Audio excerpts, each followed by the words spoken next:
दस अवतार ईश्वरी माया करता कै जिन पूजा।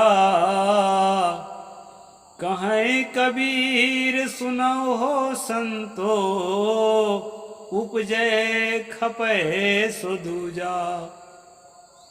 नमस्कार दोस्तों, मैं अविनाश दास रेशनल कबीर यूट्यूब चैनल में आप सबका हार्दिक स्वागत करता हूं।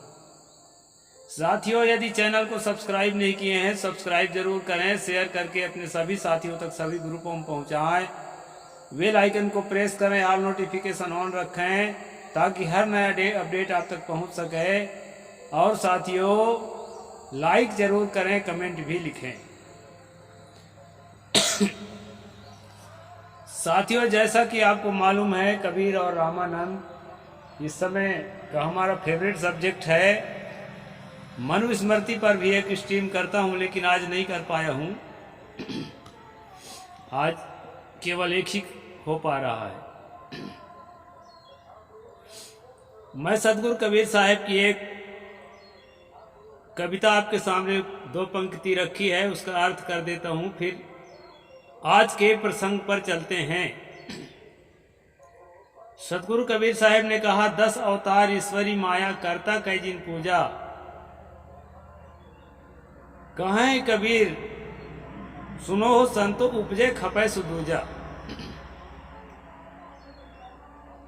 दोस्तों, कबीर साहब का एक अपना निजी दर्शन है, उनका एक फिलॉसफी है। प्रकृति के संबंध में उनका अपना एक नजरिया है। जैसा कि कहते हैं कि ये अखंड ब्रह्मांड का एक नायक है, एक परमात्मा है, एक ईश्वर है जो इस संसार का क्रिएटर है। और वो क्रिएटर जो है समय समय से अवतार लेकर के नीचे उतर करके मनुष्य शरीर धारण करके मनुष्यों के हितों की रक्षा करता है, ऐसी मान्यता है। यदा यदा हि धर्मस्य ग्लानिर्भवति भारत, अभ्युत्थानम अधर्मस्य तदात्मानं सृजाम्यहम्। इस तरह से गीता में भी आया है और रामचरितमानस में भी कहा है, जब जब हो ही धर्म की हानि, बाढ़ यसुर अधम अभिमानी, करही अनीत जाय नहीं बरनी, सीधही धेनु विप्रसुर धरनी, तब तब हरिधरि मनुष्य शरीरा, हरहि महाप्रभु संकट पीरा। इस तरह बालकांड में आया है। तो इसको अवतारवाद कहते हैं दोस्तों। परमात्मा जो है अपने अपूर्ण कार्य को पूर्ण करने के लिए, अपूर्ण कार्य इसलिए मैं कहता हूं कि कुछ तो त्रुटिपूर्ण दिखाई पड़ता है संसार में, तो उस त्रुटि को सही करने के लिए फिर से वो जन्म लेता है मनुष्य की तरह। इस तरह से मान्यता है। इस मान्यता को अवतारवाद कहा जाता है। स्वामी रामानंद अवतारवाद के परम पक्षधर थे। उनको विश्वास था कि 10 अवतारों में से श्री राम जो है 8वां अवतार था, 7वां अवतार था। 8वां कृष्ण और 9वां बुद्ध, उनकी मान्यता के अनुसार। 10वां कल्कि अभी नहीं आया है, आने वाला है। तो श्री राम को परमात्मा का अवतार, विष्णु परमात्मा का अवतार के रूप में स्वीकार करके उनका पूजा करना रामानंदी संप्रदाय का सिद्धांत है और पहले भी था।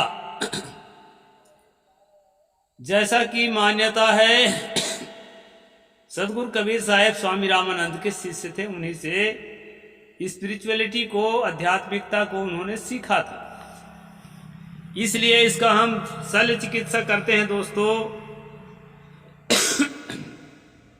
भक्त का जो है केंद्र में भगवान होता है, उसके आइडियोलॉजी के केंद्र में भगवान होता है। और उसका भगवान अगर अवतारवादी है तो उसके, उस भक्त के शिष्य भक्त होगा, उसके भी आइडियोलॉजी के केंद्र में भगवान होगा और अवतारवाद होगा। लेकिन कबीर के केंद्र में क्या है, उसको हम अभी देखने जा रहे हैं। सदगुरु कबीर का अवतारवाद से सीधा विरोध है। वे हिंदुओं के पुराण प्रतिपादित विष्णु के 10 अवतार या 24 अवतार में से किसी को भी तरजीह नहीं देते। अपनी वाणियों में उन्होंने जगह जगह अवतार बात का खंडन किया है। जैसे संतो आवे जाय सुमाया है प्रतिपाल काल नहीं वाके ना कहूँ गया न आया।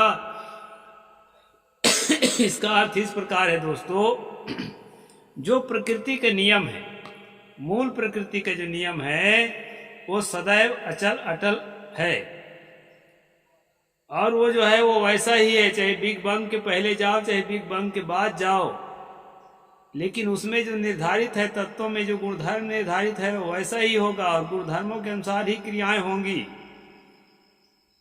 कबीर के आइडियोलॉजी में बिग बैंग का सिद्धांत नहीं है, क्योंकि उस समय बिग बैंग की खोज उसके बारे में परिकल्पना नहीं की गई थी।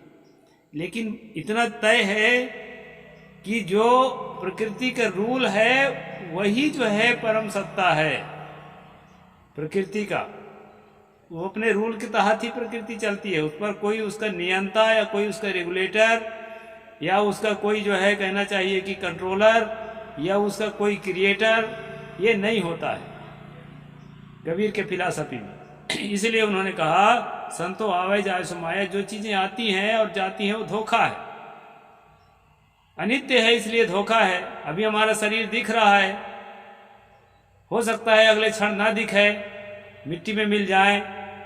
तो ये जो स्ट्रक्चर जो है, नमूना जो मॉडल दिख रहा है ना, ये धोखा रूप है। संसार के हर निर्मित पदार्थ धोखा रूप है। इसलिए यहाँ कहा है संतो आवे जाय सुमाया है प्रतिपाल काल नहीं वाके ना कहूँ गया ना आया।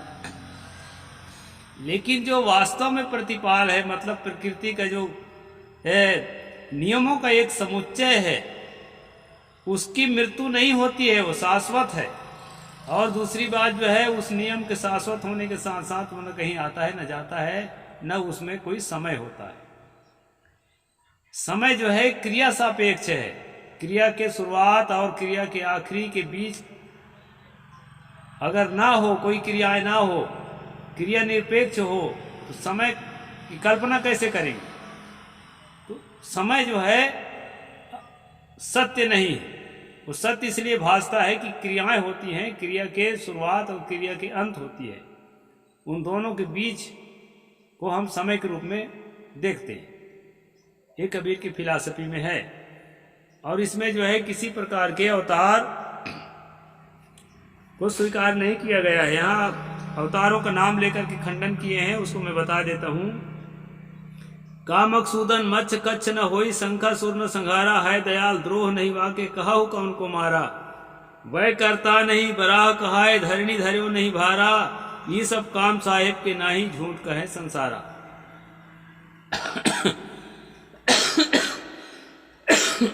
पद बहुत लंबा है दोस्तों, बहुत संक्षेप में चलूंगा तब काम चलेगा। यहां पर कहते हैं मच्छ अवतार, कच्छ अवतार, बराह अवतार, ये जो है शंखासुर अवतार, ये शंखासुर को मारने के लिए कच्छ मच्छ का अवतार, ये जो है सतयुग के 4 अवतार माना गया है।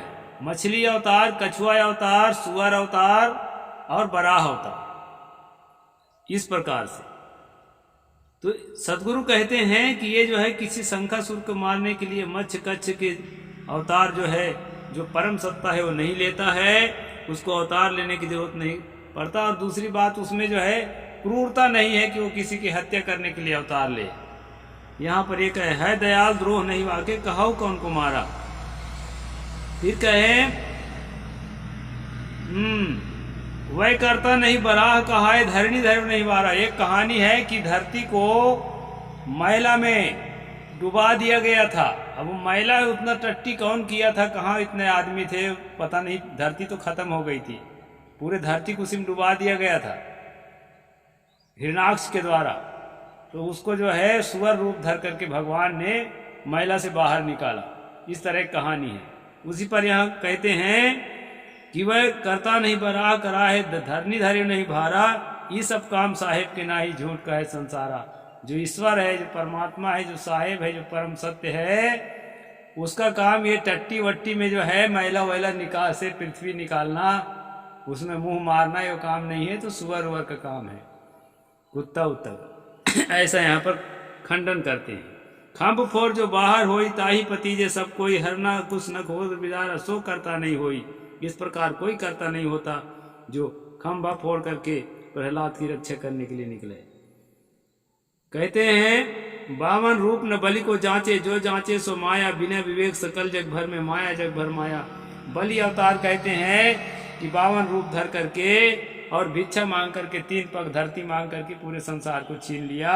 तो इस प्रकार के कोई परमात्मा नहीं होता है, ऐसा सदगुरु कह रहे हैं। परशुराम छत्री नहीं मारे ही सब माया कीन्हा।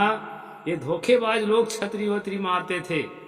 असली जो ईश्वर है वो परशुराम का अवतार लेकर कोई छत्री को 21 बार नहीं मार रहे थे, ये कह रहे हैं। ये सब धोखेबाज लोग ऐसा करते हैं, मारना काटना। माया का मतलब धोखा होता है दोस्तों। सदगुरु भेद भक्ति नहीं जाने, जीव ही मिथ्या दीना। सिरजन हार न ब्याही सीता, जल पसाण नहीं बांधा। वह रघुनाथ एक के सुमरे, जो सुमरे सो अंधा। यहाँ सदगुरु कहते हैं अंधे लोग जो हैं राम राम सुमर रहे हैं। यहाँ जो है किसी भी प्रकार से जो परम सत्ता है, प्रकृति का जो परम कहना चाहिए कि केंद्र है, उसका ऊर्जा का केंद्र, वो किसी भी प्रकार से बांध नहीं बांधता या सेतु नहीं बांधता और न किसी सीता से विवाह नहीं करता। इस प्रकार की कहानी जो है फर्जी और काल्पनिक है, ऐसा यहाँ सदगुरु कबीर साहेब बता रहे हैं। गोपी ग्वाल न गोकुल आया, करते कंस न मारा। है मेहरबान सभी को साहेब, ना जीता ना हारा। कहते हैं अत्यंत दयावान है, अत्यंत रहम दिल है परमात्मा, फिर वो कहाँ से जो है इतना सारा हत्या करेगा। सदगुरु कहते हैं ना वो गोपियों के साथ रास करने वाला, सेक्सी हरकत करने वाला कृष्णा कोई परमात्मा नहीं है। आगे कहते हैं वह करता नहीं बोध कहाय नहीं, असुर संघारा ज्ञानहीन करता के भर में माए जग भर माए। लोगों में एक भ्रम फैलाया गया है कि बुद्ध अवतार लेकर के और असुरों को नरक जाने के लिए, उनका नरक का रास्ता ठीक करने के लिए नास्तिकता का पाठ पढ़ाया। सदगुरु कहते हैं जो प्रकृति की परम सत्ता है वो किसी प्रकार बुद्ध अवतार लेकर के और असुरों को यानी ST SC OBCों को नरक जाने का रास्ता नहीं बताता है। ज्ञानहीन करता के भर में माया जग भर माया। ये संसार को भरमाने का भटकाने का काम तो माया करता है, धोखाबाज लोग करते हैं। सज्जन आदमी तो सही रास्ता बताएगा। तो यदि गलत रास्ता बताया गया है, हालांकि गलत रास्ता बुद्ध ने नहीं बताया है, लेकिन पुराणों में ऐसा वर्णन है, उसके आधार पर यहाँ डिबंक किया जा रहा है, पुराण के आधार पर। ज्ञानहीन करता के भर में माया जग भर माया। वह करता नहीं भय निकलंकी, नहीं कलिंग ही मारा। ई छल बल सब माया कीन्हा, जत सब तारा। 10 अवतार ईश्वरी माया करता कई जिन पूजा। कहें कबीर सुनो हो संतु, उपजे खपे सो दूजा। जो 10 अवतार की कल्पना की गई है कर्ता के रूप में, संसार के क्रिएटर के रूप में, वो जो है उपजने वाला और खपने वाला है। क्योंकि जन्म लिया है और मरा है, तो जन्म लिया था और मरता कौन है? मनुष्य जन्म लेता है और मरता है। मनुष्य और अन्य प्राणी भी, तो वो जो है कोई प्राणी है आपकी तरह, जन्म लिया और मरा। वो प्रकृति के नियमों का केंद्रीय सत्ता नहीं है, इसलिए जो है वो कोई परमात्मा नहीं है और न वो कोई पूज्य नहीं है। 10 अवतार का यहाँ पर डिबंक कर दिया गया है दोस्तों। सतगुरु कबीर साहब कहने का तात्पर्य है आता जाता है, अर्थात जन्मता मरता है, वह सामान्य संसारी मनुष्य है, आपकी तरह मनुष्य है। यदि कोई ऐसा है तो, वैसे तो ज़्यादातर काल्पनिक कहानी है। वह अपना प्राप्तव्य नहीं हो सकता, वो आपको मिलेगा ही नहीं। वो मर गया है तो कहाँ से मिलेगा? अब मिलेगा भी तो आपकी रक्षा नहीं कर सकेगा। जब अपनी ही रक्षा नहीं कर पाया, आप स्वयं दुख में डूबता रहा, तो आपको कहाँ से दुख से निकाल देगा?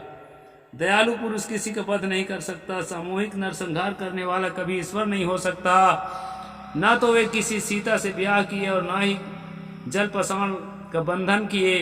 कबीर साहब कहते हैं रघुनाथ एक के सुमरे, जो सुमरे सो अंधा। अर्थात उस दशरथी राम का अवतार मानकर पूजना विवेकवान का काम नहीं है। 10 अवतार मायावी जीव थे, अर्थात पूज्य नहीं है। वो तो छल कपट में लिपटे हुए हैं। चाहे राम को देखो चाहे कृष्ण को देखो, कृष्ण समीपी पांडवा गले ही मारे जाए, लोहा को पारस मिले तो काहे को काई खाए। सदगुरु ने कहा है कृष्ण अगर परमात्मा थे तो कहते हैं कि लोहा को पारस पत्थर मिलने के बाद तो सोना हो जाना चाहिए था। तो पांडव लोग इतना दुखी क्यों रहे? अगर और हिमालय में गल करके क्यों मर गए यदि परमात्मा मिल गया था तो? इस पर प्रश्न है दोस्तों। पांडव कृष्ण के सगे रिश्तेदार थे, संग साथ में रहते थे, इसके बावजूद वो बेचारों को हिमालय में जाकर गलना पड़ा। कृष्ण उनको तार नहीं सके। कहा जाता है कि लोहे को पारस मिलने से सोना हो जाता है, फिर उसमें मूर्छा नहीं छू सकता। यदि कृष्ण परमात्मा के अवतार थे तो उन्होंने पांडव को उद्धार क्यों नहीं किया? अतः ये बातें मिथ्या है कि कृष्ण 16 कला के अवतार थे, ईश्वर थे। कबीर साहेब पुनः कहते हैं कि उस साहेब के साथ लगो जिससे तुम्हारा उद्धार हो सके। साहेब न तो दशरथ के कुल में अवतार लिया है, न इस प्रकार जो मैंने भी गिना है, इस प्रकार के 10 अवतार में से कोई भी जो है साहेब नहीं है, परमात्मा नहीं है। दोस्तों, आपका उद्धार करता संत ही है जो आपके सामने जीवित हैं और आपको अंधविश्वास से निकाल करके सही रास्ते में लगाने वाले हैं, वही आपके उद्धार करेंगे। हिरण्यकश्यप का वध करने वाला बराह रूप धर्म हिरणाक्ष दैत्य की हत्या करने वाला परमात्मा नहीं हो सकता। उन्होंने तो गोवर्धन को कभी अपने हाथ से उठाया ना, वो ग्वाल बाल के संग बन बन घूमते रहे। गंडकी की नदी में पाए जाने वाला शालिग्राम पत्थर भी परमात्मा नहीं है। और आगे कहते हैं कबीर साहेब पुकार कर कहते हैं, कोई इन भ्रांतियों में मत पड़ो। जिस अनुमान कल्पना में पढ़कर तुम उन्हें अवतार मान रहे हो वो संसारी जीव हैं, परमात्मा एवं ईश्वर नहीं है। राम तो सबका अपना आत्म स्वरूप है। इस रहस्य को कोई बिरला ही समझता है। कबीर साहेब आगे कहते हैं, उसको मैं कल बताऊंगा दोस्तों। खास बात यह है कि स्वामी रामानंद अवतारवाद के परम पक्षधर थे और इस खंड में, इस चैप्टर में अवतारवाद का जो है यहाँ पर डिबंक किया हुआ है और कबीर साहब के द्वारा लिखित कविताओं को हवाला दिया गया है। इससे सहज समझा जा सकता है कबीर साहब एक स्वतंत्र चिंतक थे। कई लोग कहते हैं वो बुद्धिज्म को फॉलो कर रहे थे। बुद्धिज्म तो खत्म हो गया था, भारत में नामो निशाना नहीं रह गया था। विचारों के रूप में इधर उधर कुछ बिखरा था, तो अपने से पहले वालों के विचारों को तो कोई भी ग्रहण करता है। जन्म से कोई विद्वान थोड़े होता है। तो इधर उधर के विचार जो अच्छे लगे उनको उन्होंने स्वीकार किया, ये बात सच है। लेकिन जो है कबीर साहब किसी भी तरह से ना तो बुद्धिज्म को फॉलो कर रहे थे, ना तो हिंदुइज्म को फॉलो कर रहे थे। कबीर साहब एक स्वतंत्र चिंतक थे और उनके साहित्य को जब पढ़ेंगे तो उनके सारे विचार, सारे आइडियोलॉजी जो है एक स्वतंत्र विचार के रूप में आपको मिलेंगे। किसी भी प्रकार के कहीं कॉपी करते हुए आप नहीं पाओगे। तो इस प्रकार दोस्तों आज का यह प्रसंग यहीं पर मैं पूरा करता हूँ।